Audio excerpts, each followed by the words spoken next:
Hello everybody, welcome to another tutorial. This is an acrylic tutorial and today I painted on some paper. It was really fun. We created this magical forest scene with some mist and some fireflies and some sky holes in here. So lots of depth and some fun colors. All right, let's get started. Today I'm working on some paper, and this is what I'm working on today. So it's oil and acrylic, it's Canson. I took a 9x12 sheet and I actually cut it down to 8x10 so that I could frame it later on if I choose to. But you can just use, any size close to that would work. You can also use canvas if you prefer, or any other paintable surface like wood or what have you. So I'm going to do a little bit different than normal. I'm going to go in with my paint and just brush in my underpainting. So we're going to be doing this forest scene here. And so I've got my paints laid out. I always have some white, yellow, red, blue. I like to use just the primaries and mix from there. I've got my brushes all set here.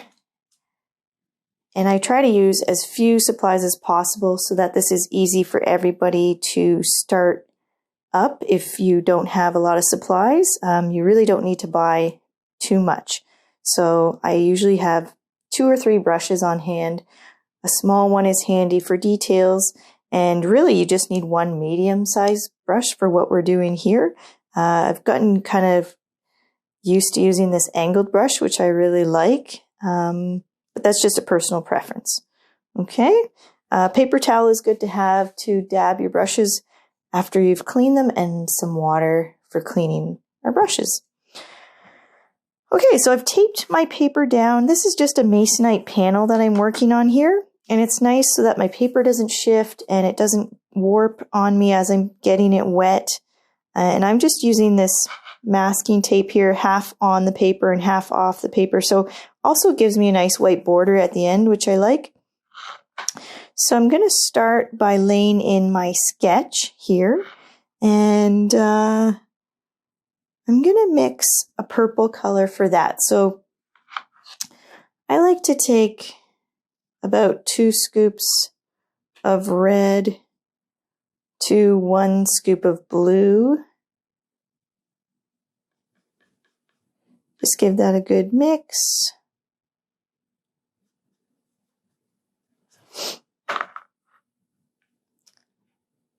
And it's a nice underpainting. It's a nice color. Sometimes it shows through on the canvas or whatever you're working on, and so I just pick a color that I like. It also helps me put in the dark shadows as well. So let's start with our horizon line, and I'm just going to go across here. It's a little bumpy. This is a forest scene, so it's kind of got some dips and dives in it. And then I'm going to lay in some of the major trees that we have. So there's one that comes this way, and the nice thing about trees is they're never really straight, so you don't have to stress about the straightness of your trees. Actually, crooked is good. Embrace that. Oh, also another tip I've learned recently is some people like to prime the paper. Because it can help the paint stick better, and it also helps prevent tearing, but this paper is really thick. This is like a canvas textured paper, so it doesn't tear, and it's really quite thick already. So it's not a step I normally do, priming the paper, but I'm going to try it out one of these days, but you don't have to do it. I just like to mention it. If you are working with a thinner paper, and you're worried about it tearing, or if you're having issues with your paint sticking, to the paper. You can prime it with some gesso or just white paint. White acrylic paint works. But yeah, the gesso is really meant to bond your surface to your paint better. So just a little suggestion there. So feel free to paint along with me here, or you can just trace my reference. I'll take a snapshot of this sketch when it's all done, and then if you prefer, you can just trace that. Totally up to you. Now, sometimes at the beginning of the painting, I like to use water. I just sort of dip my brush in the water and in my paint, because you'll notice it can be very dry at the beginning because our paper is absorbing all this paint. So a little water helps to spread the paint better. And there's a couple in the distance that are a little bit skinnier here. And typically trees get thicker down at the base, so I try to remember that when I'm painting, and I just apply a little bit more pressure as I get to the bottom there. I'm going to throw a couple more in here. Remember, wiggly is good. And a little water.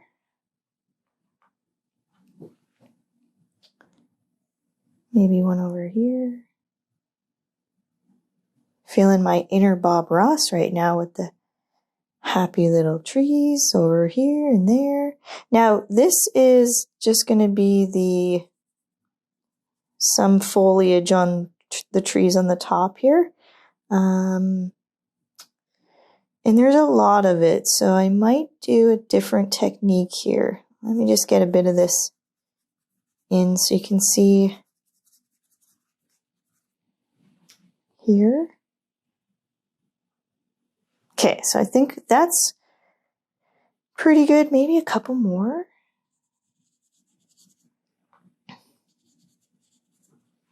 And this might be easier to paint than to draw. So, you know, maybe you just trace the trees and then you paint the foliage in here. Totally up to you. Okay, and then it's fairly dark on the bottom. So what I'll do is I'll switch brushes. I'm going to clean out my brush. All I do for cleaning is I just swirl it around the bottom of the cup, kind of gently pounce, and then take out the excess water on the edge there, and then paper towel. So really, if I'm really being good, my paper towel should be relatively clean, but that doesn't always happen. Okay, so I'm just switching to a bigger brush because I want to cover more surface here. So the bottom here is fairly dark, so I'm just going to pretty much cover this whole bottom section, and I might need some more paint. That's okay.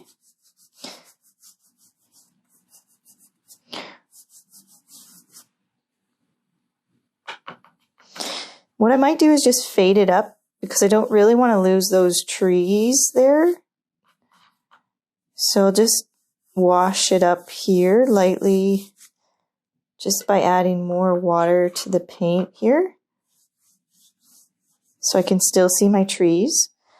Then this is a good idea to also show it's pretty misty in this whole area except for a few light spots here and there. So might be wise to just throw a little bit of a light wash in here too. Really light.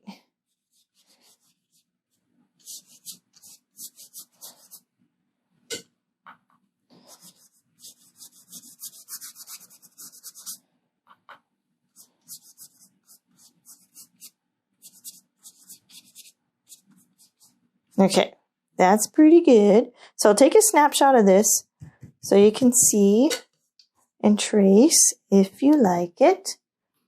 And then we'll carry on with our color.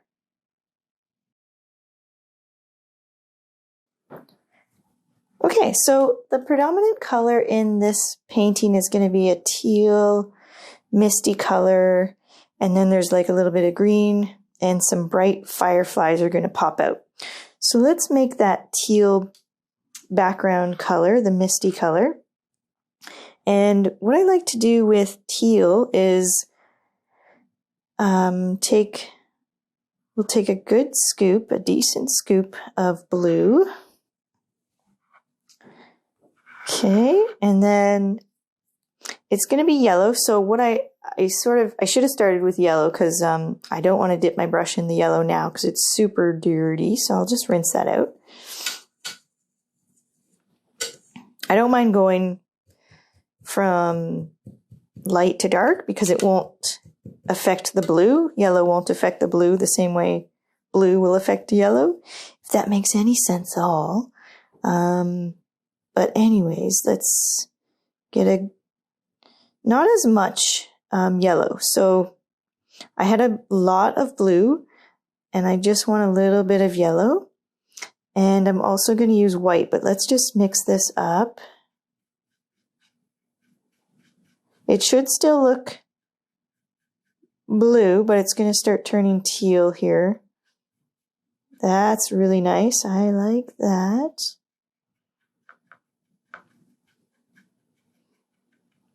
Okay, that's a good color. I also want a lighter version of this. So a nice way to do that is just to take some of that and then simply add some white.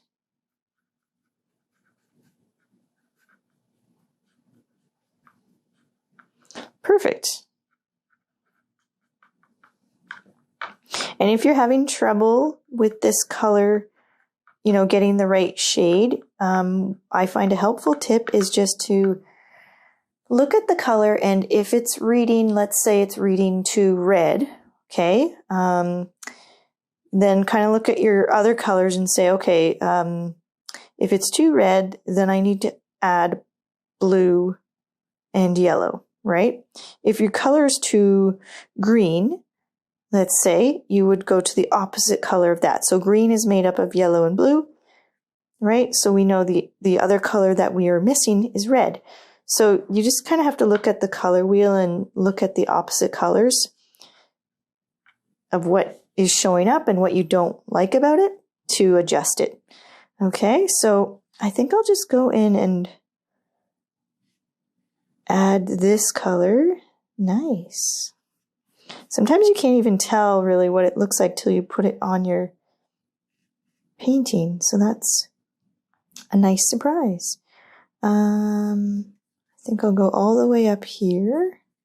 This is going to be basically the midsection. It's going to be a little bit darker up top. So I'm just going to brush this in the middle here.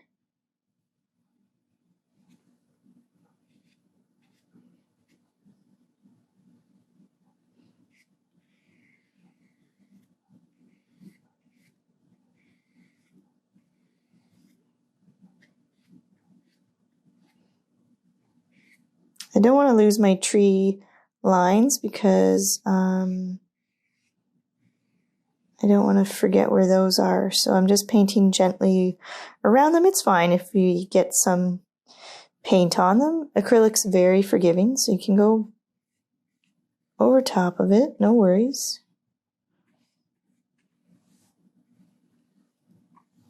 Another reason I like this angled brush is you can get a really good thin line with it. It seems to keep its shape fairly well. And you can get into some tight spots with the tip of it too, which is handy.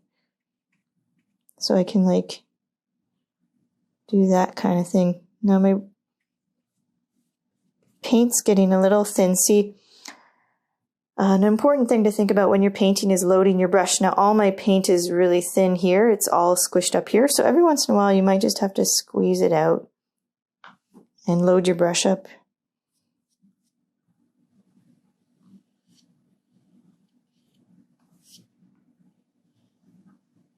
Another good way to get out that paint that's stuck when you have a big surface is to just drag it off like that.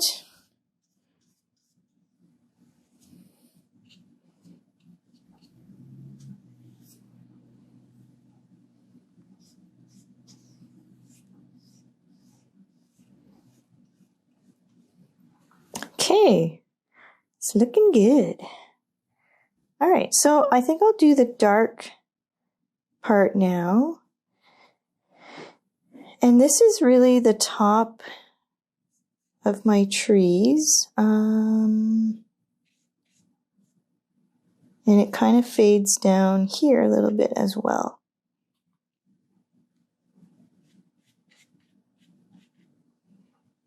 I think I'll just do a simple wash all the way across the top and then just kind of blend the two here.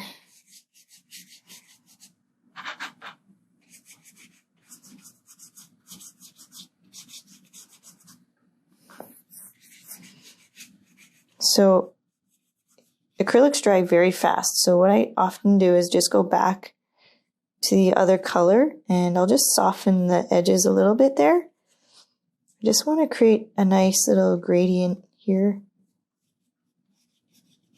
between the two. Maybe go back to the dark as well.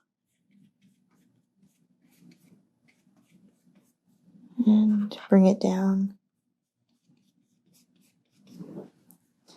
Okay, and there's some darker spots every once in a while here with some tree foliage. Okay, all right, that's pretty good. Now I'm going to work on the bottom here. So let's clean our brush. And the bottom is more of a true green. So for this one, I will just take some yellow. More yellow than blue, so my blue I'll just take a little bit less. Mix it up. Now, a good trick I like to do is add a touch of red in here because I find it's very bright and kind of unnatural looking. So a little bit of red, not much.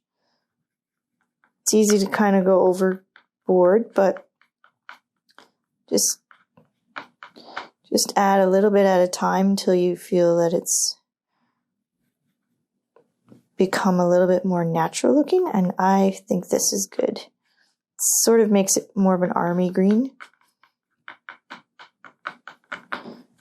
Okay, I like that. And then this is just going to go all across the bottom here. And may as well just wipe right over top of our trees because it's still transparent. The only opaque color in my acrylics is the white, so I can just go right over top.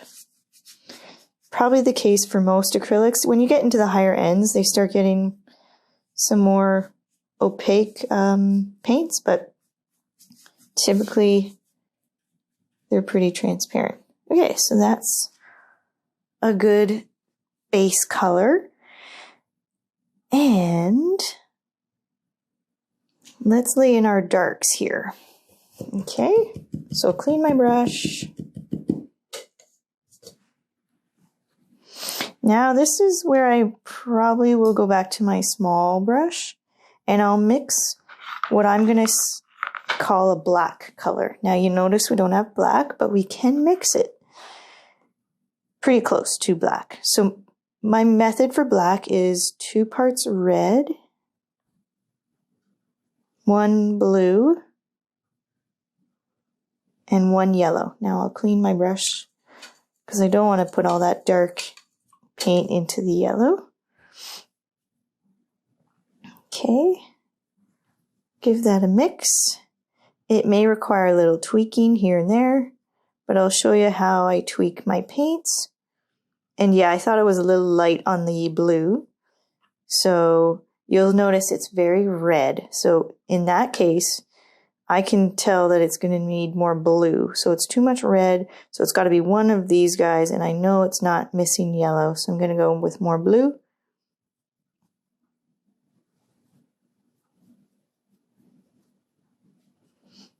And all paints are different. So, you just adjust it based on your paint. And our scoops are different. So be patient with yourself, and takes a lot of time to get the hang of mixing colors. Okay, that's a pretty good dark color for me. So I'm going to go in with that into my trees here, and I'm just going over top of the purple that I had laid in here. Now some of them will go, I think actually all of them will go off the top of the page. Some of them stop before they hit the bottom here.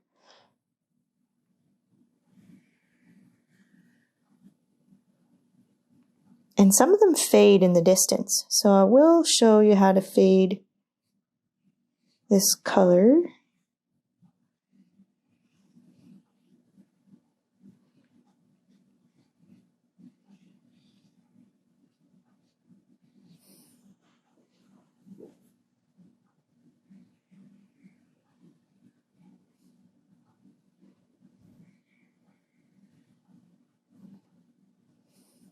It's okay to have some of the purple showing too. I kind of like that. I might lay this one in here. And now I'll show you how to make a faded out color. So basically when things are in the distance, they are less saturated. So we say desaturated. So I'll take a little bit of that dark color. I'm going to scoop up some white. The easiest way to desaturate a color is just to add white to it, but it can be a little bit more than that. When you have a bright color, basically you're toning it down. So you're going to think about adding the opposite. With black, it's really just white is the way to go. But if I had a bright orange, let's say, and I want to fade it into the distance, I would add the opposite of whatever's the opposite of that color. And that will muddy the color and kind of brown it a little bit and also desaturate it.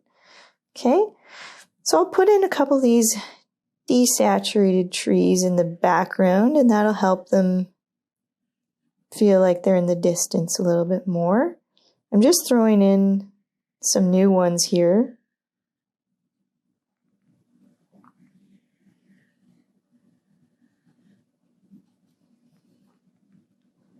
This guy can be in the distance, and this one too.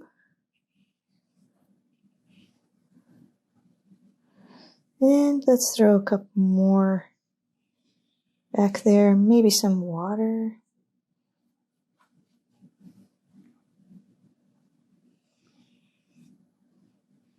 Yeah, water's really helping that. And I think I'll stop there. Okay, so that's pretty good. While I have this color in my paintbrush, I'm going to use it to desaturate this green as well. So I'm just going to hit the tops of this to sort of fade that into the background as well. Okay. All right, that's pretty good. Clean out my brush. Now we can start, we've sort of got most of the darks in, and we can start to bring it forward a little bit more with some lights. So I'll just take my small brush and some white, just straight white, and I just want to throw in some what I like to call sky holes. So this is where the light is shining through, and I like to kind of brush with the way the trees would go to give it that, you know, that feeling of the branches in there. Also like to put spots near the trees because it helps the trees pop out as well, and it's really what we see in real life, so it works well.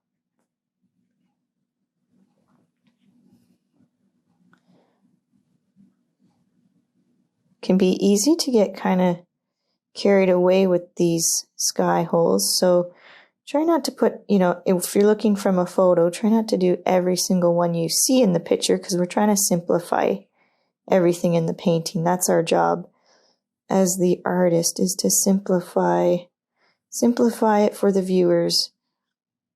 We just want to show them what we need to, not too much. And sort of dance around and see if there's a spot that feels kind of empty or lonely, and maybe throw one in there. There's a little bit of light down here. Okay, that's pretty good. Maybe a couple more there. Okay, that's pretty good. Now another thing I see here is a lighter version of this misty green. So I really like to use what I have in my palette. So I'm just adding some white into that color, this background color here. And I'm just going to lighten up a little bit down here. We could use a bigger brush, but I think I'll just stick with this small one for now. And again, you can still do the same sort of brush strokes in here. Give it that feel of the tree branches floating around.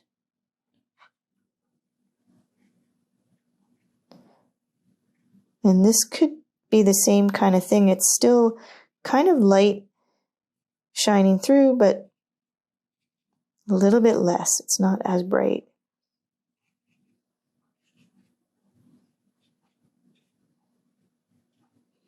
And again, I just kind of dance around and make sure everything has some of this treatment here. No spots are left out. Okay. It's feeling really good to me now. Okay, so I do like to put some more, I want to put some more definition into these trees. And so what I'll do there is maybe make a purple. Let's take some red and some blue. And that's a little on the dark side, so I'll just lighten it up with a bit of white. Purple makes a great shadow and a great highlight on a shadow. So shadowed areas still have highlights, and it's really nice to show that because it gives them some more interest. So I'm just going to take this in a few spots on these trees, not all of them, but just a few spots where the light may be hitting it a little bit on this shadow here. Okay.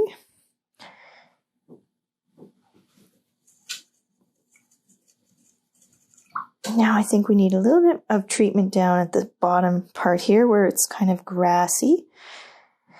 So let's take, let's see, some white. Again, I'm always trying to use whatever I have in my palette.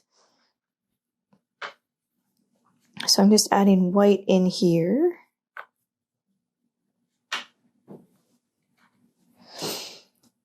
And there's some foliage that's kind of crossing over. It's always nice to throw things down at the bottom of the trees and overlap the trees, because then they really feel grounded in your setting.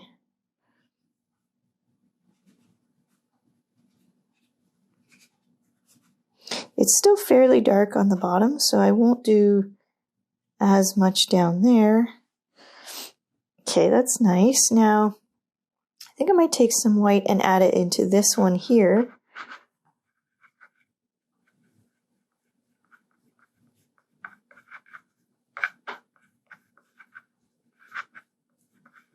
And just throw a little bit of that in there as well.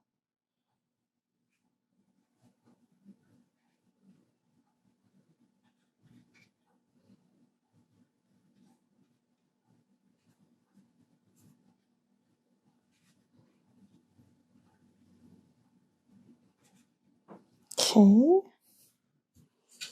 Now I do believe I need a little bit of dark on the bottom here. So let's go back to this black we created and we'll just throw a little bit of that in. Now let's use the bigger brush. I feel like I'm just getting a little bit too finicky, and when I feel like that is happening, I switch it up with a bigger brush. So I'll go to this one. You could use, you know, any shape. It doesn't have to be this angled brush.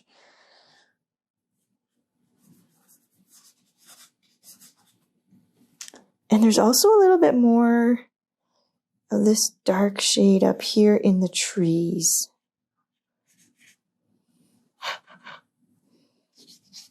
Some of the foliage is kind of dark up here.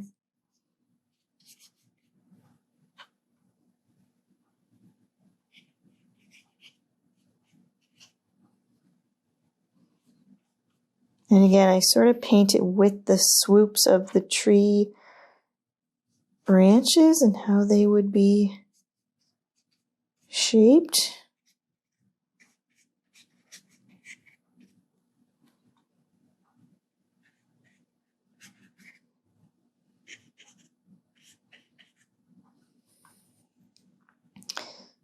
Okay. And I'm just trying to look at dark at the top and then fading it down. So not as much down below here. So that might just about do it. And then the real pop is in the fireflies that are going to be in here. So what I'll do is, because my only solid and opaque color is white, I'll first paint them white and then I'll go in with yellow. You can also just mix a yellow and a white together. But I think because it's so dark, I'll just go in here. Let's do a test. We'll see which one works better. And I'll just do this. Now, if you don't have a really small brush, what you can do is take the end of your brush, dip it in your paint. That makes a nice circle too. So you can do that as well. It actually works really good for circles. So I'll try two different ways. I'll mix up a color here. So I'm just going to take some white and some yellow. And let's just do a test and see which one we like best. I think I might do the dip here. Now you do need a good amount of paint, so just make sure you have enough paint in there. I'll take a little bit more.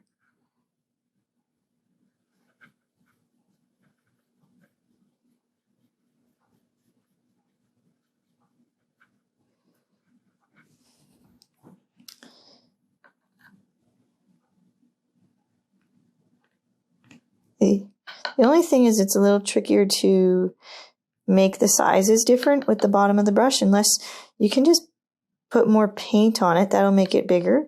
And then as you go through it, it gets smaller, so that works too. Yeah, this yellow seems to be doing the trick. Might be kind of neat to have a combination of the white and the yellow.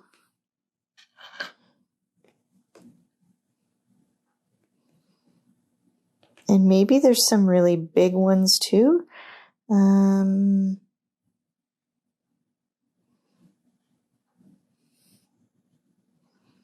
Every once in a while, there could be a big one.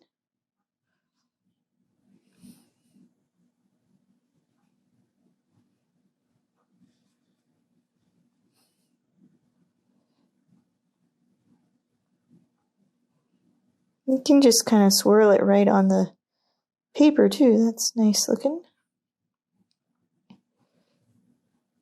And don't forget to overlap the trees, because that'll again make it feel, give you that layered effect. And these kind of fade up here, so there's not as many up top here as down below. You can do little clusters of them together too. And again, this is something I could easily get carried away with, but you do it until you feel like you've got enough in there. quite a magical little scene here.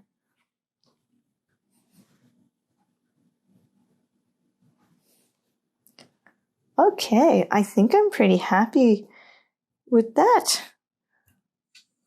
So, yeah, take a look from afar. Sometimes you have to look at it from across the room, step out of the room and come back to it. But I think I'm pretty happy with this painting. Looks pretty good. Okay, so I'll tear off the tape here so you guys can see how it looks. I'm really happy with this canvas paper. It seemed to hold up really good. It's a little bit more expensive than the regular mixed media paper I normally use, but for this kind of thing, I think it's worth it.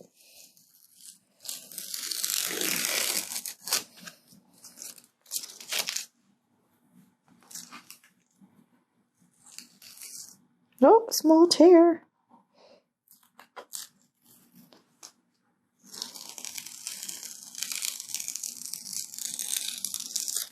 Ta-da! All right, and there we have it, our finished woodsy firefly acrylic painting. Hope you guys enjoyed that. It was a nice little quick paper tutorial, but like I say, use whatever you have on hand. All right, thanks for watching, guys. Take care.